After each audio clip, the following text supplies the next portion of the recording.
মাত্র ৪৬ বছর বয়সে মারা গেছেন সাউথের এই সুপারস্টার। ওই বয়সের মধ্যেই তিনি করে গেছেন ৪৫টা বিনা পয়সা স্কুল, ২৬টা অনাথ আশ্রম, ১৬টা বৃদ্ধাশ্রম এবং ১৯খানা গোশালা, যেখানে আহত ও অসুস্থ গরুদের চিকিৎসা করা হয়। এছাড়াও ১৮০০ জন গরিব ও দুস্থ ছেলে মেয়েদের পড়াশোনার দায়িত্ব নিয়েছিলেন এই ক্ষণজন্মা সুপারস্টার। আর তাই সাউথ ইন্ডিয়ানদের কাছে সুপারস্টার পুনিত রাজকুমার একজন সৃষ্টিকর্তার পাঠানো দূতের চেয়ে কম কিছু নয়। মাত্র কয়েক বছরের জীবনকালে পুনিত রাজকুমার যা দান করে গেছেন তা ভারতবর্ষের কোনো মুভি সেলিব্রিটি আজ অবধি দান করতে পারেননি। ভদ্রলোক এতটাই দানশীল ছিলেন যে মৃত্যুর আগে তিনি নিজের চোখ দুটো দান করে গিয়েছিলেন এক অসহায় দৃষ্টিহীন মানুষের জন্য। আর সেই কারণেই হয়তো পুনিত রাজকুমার যেদিন মারা গিয়েছিলেন সেদিন কাতারে কাতারে লোক মধ্যরাত অবধি রাস্তায় দাঁড়িয়ে হাউ হাউ করে কাঁদছিল। সবার একটাই লক্ষ্য ছিল সৃষ্টিকর্তার পাঠানো দূতকে শেষবারের মতো নিজের চোখে দেখা এবং শ্রদ্ধা জ্ঞাপন করা। বন্ধুরা, সুপারস্টার তো অনেক দেখেছেন, কিন্তু আজ আপনাদের যে সুপারস্টারের গল্প বলবো তিনি সত্যি সত্যি গরিব মানুষের রক্ষাকর্তা ছিলেন। শুধু সিনেমার পর্দায় নয়, গরিব মানুষের জন্য তিনি লড়াই করতেন পর্দার বাইরের বাস্তব জীবনেও। তাহলে চলুন বন্ধুরা, আজ শুনে নেওয়া যাক সেই কাহিনীটাই। পুনিত রাজকুমার মাত্র ৬ মাস বয়সেই সিনেমার পর্দায় ডেবিউ হয় পুনিত রাজকুমারের। আসলে পুনিত রাজকুমারের বাবা ডক্টর রাজকুমার ছিলেন কান্নাড়া সিনেমার উত্তম কুমারের মতো। সবাই তাকে ম্যাটিনি আইডল বলতো। তাই বাবার হাত ধরে ৬ মাস বয়স থেকে অ্যাক্টিং ক্যারিয়ার শুরু হয় পুনিতের। কিন্তু এক্ষেত্রে যদি নেপোটিজমের কথা মাথায় আসে তাহলে একটা তথ্য দিয়ে রাখি আপনাদের। মাত্র ১০ বছর বয়সেই সেরা শিশু অভিনেতা হিসেবে জাতীয় পুরস্কার জেতেন পুনিত রাজকুমার। নির্বাচকরা অবাক হয়ে যান পুনিতের তুখোড় অভিনয় দেখে। আসলে সত্যি সত্যি প্রতিভাবান অভিনেতা ছিলেন পুনিত রাজকুমার। এরপর বেশ কয়েক বছরের একটা গ্যাপ নিয়ে ২০০২ সালে পুনিত আসেন সিনেমার পর্দায় হিরো হিসেবে প্রথম সিনেমা আপু নিয়ে।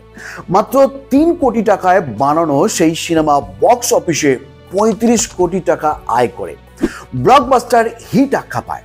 পুনিত রাজকুমারের তুখোড় অভিনয় ও নাচের দক্ষতা নিয়ে কথা হতে শুরু করে বিভিন্ন মহলে। ব্যাস, স্টার নামের ওই শুরু। এরপর একটার পর একটা সিনেমাকে হিট, সুপারহিট এবং ব্লকবাস্টারিতে পরিণত করে পুনিত রাজকুমার। বুঝিয়ে দেন যে কেন তিনি নিজের বাবার মতোই সুপারস্টার হবার দাবিদার।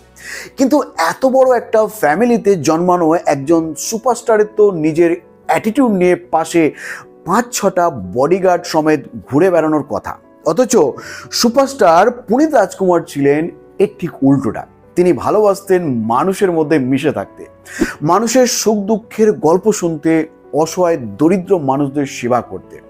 নিজের প্রথম সিনেমা থেকে পাওয়া পারিশ্রমিকের পুরোটাই পুনিত রাজকুমার দান করে দেন অনাথ আশ্রমের শিশুদের জন্য। এরপর ধীরে ধীরে পুনিতের প্রভাব, প্রতিপত্তি এবং সম্পত্তি যত বাড়তে থাকে ততই আরও দানশীল হয়ে ওঠেন তিনি। তাই হয়তো কর্ণাটকে একটা কথা প্রচলিত ছিল, পুনিত রাজকুমারের কাছ থেকে নাকি কেউ কখনো খালি হাতে ফেরেননি। নিজের ব্যক্তিগত চেষ্টায় কয়েক হাজার মেয়েকে তিনি পড়াশোনা করিয়েছেন।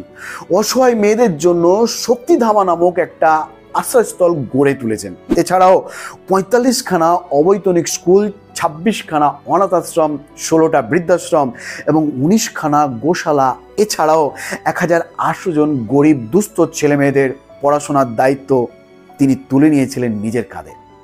পাশাপাশি কোভিডের সময় সাধারণ মানুষের চিকিৎসার জন্য সরকারকে লাখ লাখ টাকা দান করতেও পিছুপা হননি তিনি।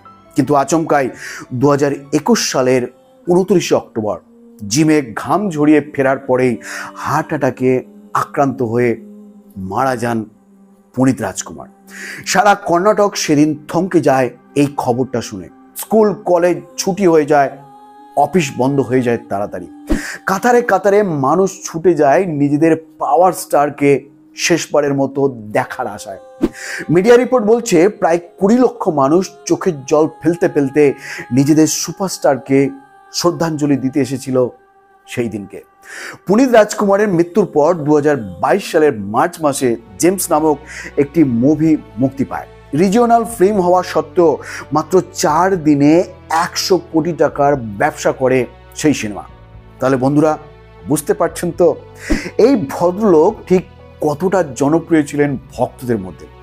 আজ 3 বছর হয়ে গেল সুপারস্টার পুনিত রাজকুমার আমাদের মধ্যে নেই, কিন্তু তিনি যে কটা স্কুল, অনাথ আশ্রম কিংবা বৃদ্ধাশ্রম চালু করেছিলেন সেই সব কটা জায়গায় ও রেখে যাওয়ার টাকা দিয়ে সুন্দরভাবে চলছে। পুনিত রাজকুমার যে 1800 ছেলেমেয়েদের পড়াশোনার দায়িত্ব নিয়েছিলেন, এখন সাউথ সুপারস্টার বিশাল তাদের লেখাপড়ার খরচ বহন করেন। আজও পুনিতের কথা উঠলে কর্ণাটকের লোকজন কেঁদে ফেলে যন্ত্রণায়, কারণ তারা কিছুতেই বিশ্বাস করতে পারেন না যে তাদের প্রিয় আপ্পু দাদা এত তাড়াতাড়ি পৃথিবী ছেড়ে চলে গেছেন। আসল সুপারস্টার তো একেই বলে, তাই না? সো বন্ধুরা, এই ছিল আজকের পরিবেশন। ভিডিওটি শেষ পর্যন্ত দেখার জন্য অসংখ্য ধন্যবাদ।